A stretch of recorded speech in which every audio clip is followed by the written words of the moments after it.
العلم هو النور الهادي والمفتاح لكل الخير من يرد الله به خيرا. بسم اللہ الرحمن الرحیم. الحمد للہ رب العالمین والصلاة والسلام علی سید المرسلین وعلی آلہ واصحابہ الطیبین الطاہرین. باب ما جاء فی امامت رسول اللہ صلی اللہ علیہ وسلم. عزیز طلبہ، یہ باب آپ صلی اللہ علیہ وسلم کے دستار مبارک امامہ مبارک کے بیان میں ہے. عرب کے لوگ عادتاً امامہ پابندی سے باندھتے تھے.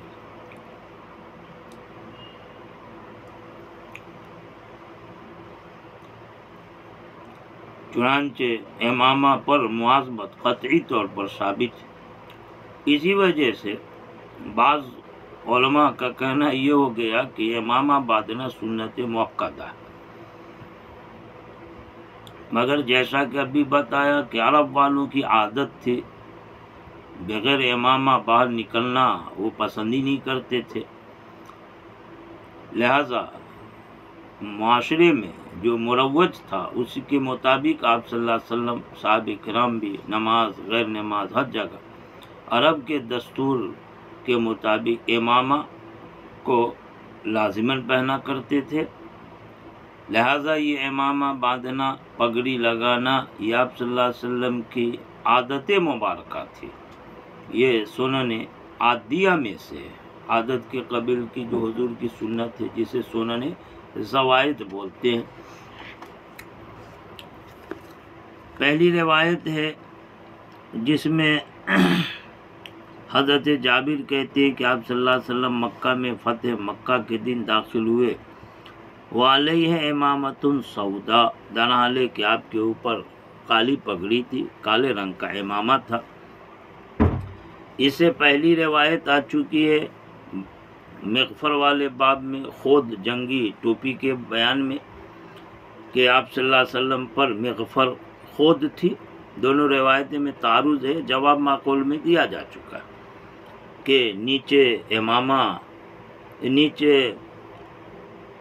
امامہ ہو، اس کے اوپر خود ہو، گویا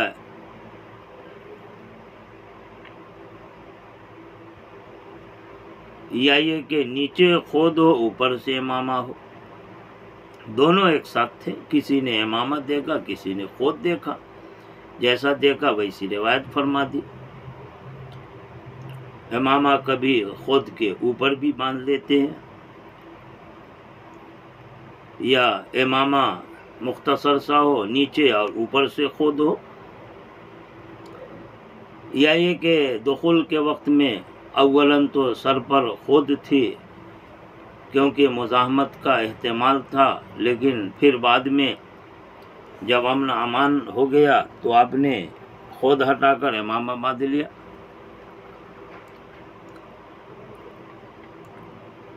بہرحال پوری تفصیل ماقبل میں آ چکی ہے جس سے تطبیق ہو جاتی ہے. روایتوں کے درمیان کوئی تعارض باقی نہیں رہتا. آگے کی روایت ہے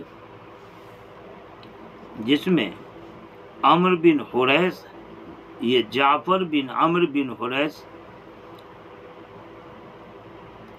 اپنے والد عمر بن حریث سے، جعفر ہیں جو اپنے والد عمر بن حریث سے روایت کرتے ہیں. وہ فرماتے ہیں کہ میں نے دیکھا آپ صلی اللہ علیہ وسلم پر سیاہ رنگ کا امامہ، سرخ رنگ کی پگڑی آپ باندھ رکھے تھے. ان حدیث کو سامنے رکھ کر امام نووی فرماتے ہیں کہ حدیث سے سیاہ رنگ کا امامہ پہننا جائز ثابت ہوتا ہے. خطبہ میں سیاہ رنگ کا امامہ لگاوے، لیکن اگر سفید رنگ کا امامہ پہنا جائے تو یہ افضل ہے. سیاہ بھی جائز ہے، سفید افضل ہے. مختلف رنگوں کا امامہ بھی ثابت ہے حضور سے، لہذا جو بھی لگا لے یہ آپ صلی اللہ علیہ وسلم کی سنت ہے.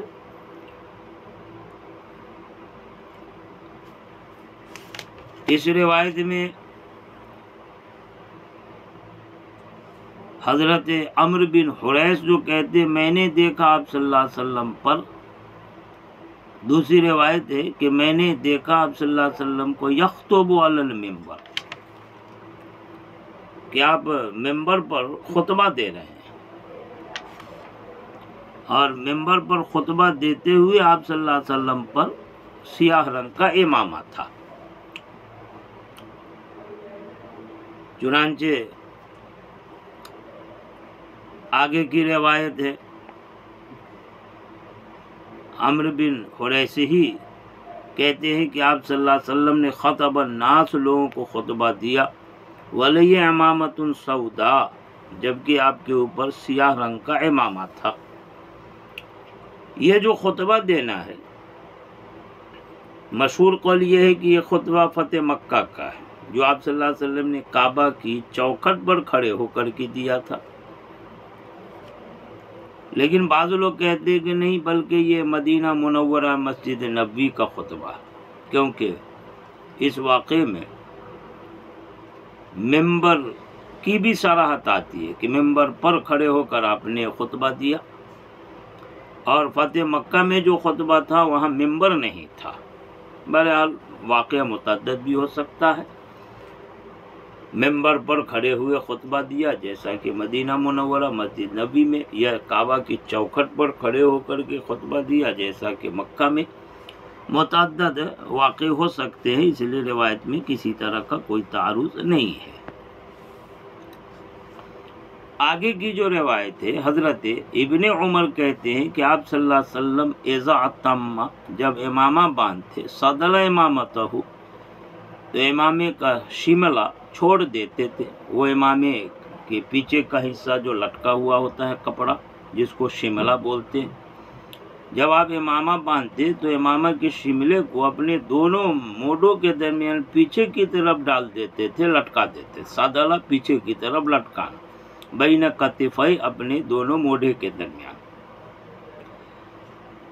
قال نافع، نافع کہتے ہیں جو ابن عمر سے روایت کرنے والے راوی ہیں، کہ وکان ابن عمر، کہ عبداللہ ابن عمر بھی ایسا کیا کرتے تھے، وہ بھی امامہ باندھتے تو امامے کے شملے چھوڑ کو اپنے دونوں موڈے کے درمیان پیچھے کی طرف ڈال لیا کرتے تھے۔ اور عبید اللہ کہتے ہیں، یہ عبیدہ بن عمر جو نافع سے روایت کرنے والے، کہ میں نے قاسم بن محمد کو دیکھا۔ یہ قاسم بن محمد، یہ محمد بن ابو بکر کے لڑکے، حضرت ابو بکر کے پوتے، حضرت ابو بکر کے لڑکے محمد، محمد کے لڑکے قاسم، کہ میں نے دیکھا قاسم بن محمد کو اور سالم کو۔ یہ سالم بن عبداللہ، یہ حضرت عبداللہ بن عمر کے لڑکے ہیں، حضرت عمر کے پوتے، سالم بن عبداللہ حضرت عمر کے پوتے، اور قاسم بن محمد ابو بکر کے پوتے کو دیکھا، یا فلان سالک، کہ وہ اسی طرح کرتے تھے، یعنی امامہ باندھتے تو امامہ کی چھور اور اس کے کنارے والے حصے کو، جس کو شملہ کہتے ہیں، اپنے دونوں موڈے کے درمیان پیچھے کی طرف ڈال لیتے تھے، پیچھے کی طرف لٹکا لیتے تھے۔ غرض آپ صلی اللہ علیہ وسلم کی عادت مختلف تھی، روایتوں سے مختلف طریقے منقول ہیں۔ اکثر تو آپ امامہ کے شملے اور کنارے کو دونوں موڈے کے درمیان پیچھے کی طرف لٹکائے رکھتے تھے، لیکن کبھی سینے کی دائیں طرف، کبھی بائیں طرف، اس طرح مختلف طریقے اس شملے کے لٹکانے کے بارے میں منقول ہے۔ امام نووی فرماتے ہیں کہ سب صورتیں آپ صلی اللہ علیہ وسلم سے ثابت ہیں، مگر افضل صورت یہ ہے کہ دونوں قادوں کے درمیان پیچھے کمر کی طرف اس شملے کو، امامے کے چھوڑ کو، کنارے کو لٹکایا جائے۔ امامہ کا وہ چھوڑ شملہ، وہ جو پیچھے کی طرف لٹکا ہوتا، کتنا ہونا چاہیے؟ بعض علماء نے کہا ہے کہ لمبائی کے اعتبار سے کم 4 انگلی کے برابر، اور زیادہ سے زیادہ 1 ذراع 1 گز کے برابر ہونا چاہیے، اس سے زیادہ نہیں ہونی چاہیے۔ آگے روایت ہے، حضرت ابن عباس کہتے ہیں کہ آپ صلی اللہ علیہ وسلم نے لوگوں کو خطبہ دیا، درحال کہ آپ پر اصابۃ دسما، سیاہ رنگ کا امامہ تھا یا چکنی پٹی تھی۔ اس روایت میں حضرت ابو سلیمان ہیں جو عبد الرحمن بن غسیل ہیں، یعنی غسیل ملائکہ کے بیٹے عبد الرحمن۔ یہ غسیل ملائکہ حضرت حنظلہ جن کو فرشتوں نے غسل دیا تھا، واقعہ کتاب میں مشہور ہے۔ غزوہ احد میں شریک ہوئے تھے، جنابت کی حالت میں تھے، لہذا شہید ہونے کے باوجود چونکہ جنابت میں تھے اس لیے فرشتوں نے ان کو غسل دیا تھا۔ جنابت میں تھے، اعلان ہوا جنگ کا اور دوڑ پڑے، اتنا بھی موقع نہیں ہوا کہ غسل فرماتے۔ بہرحال حضرت حنظلہ جو غسیل ملائکہ ہیں، ان کے بیٹے عبد الرحمن، وہ اکرمہ سے، وہ ابن عباس سے روایت کرتے۔ آپ نے لوگوں کو خطبہ دیا، آپ پر سیاہ رنگ کا امامہ تھا یا چکنی پٹی تھی۔ یہ جو خطبہ دیا ہے، محدثین کہتے ہیں کہ یہ خطبہ مرض الوفات کے وقت تھا، حضور کا آخری خطبہ تھا۔ سیاہ رنگ کا امامہ، جیسا کہ ماقبل کی روایت میں علیہ امامۃ سودا، تو اصابہ امامہ کے معنی میں، دسمہ سودا کے معنی میں۔ ایک قول یہ ہے کہ آپ صلی اللہ علیہ وسلم کے سر مبارک میں درد تھا، چونکہ مرض الوفات میں آخری خطبہ ہے، اس لیے آرام کے لیے آپ نے سر میں آپ پٹی باندھ رکھے تھے۔ بہرحال امامہ اصابہ ایک ہی معنی میں یا الگ الگ، دونوں قول ہیں۔ دسمہ کے معنی سودا کی بھی اور دسمہ کے معنی چکنی کی بھی، چونکہ آپ سر پر بہت زیادہ تیل لگاتے تھے، لہذا تیل کے زیادہ استعمال کی وجہ سے جو پٹی سر پر باندھی گئی تھی وہ تیل سے آلودہ ہو گئی تھی۔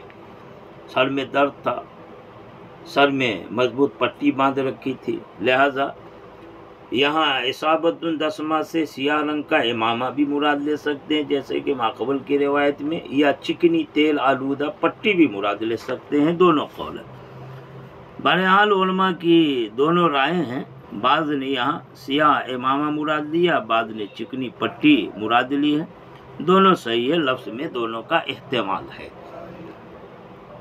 باب ختم ہو جاتا ہے، آگے دوسرا باب شروع ہوگا، انشاءاللہ تعالی اس پر کلام ہوگا۔ وآخر دعوانا ان الحمدللہ رب العالمین۔ السلام عليكم، لا تنسوا الاعجاب بالفيديو والاشتراك في القناة تشجيعا لنا لنستمر بنشر المزيد إن شاء الله.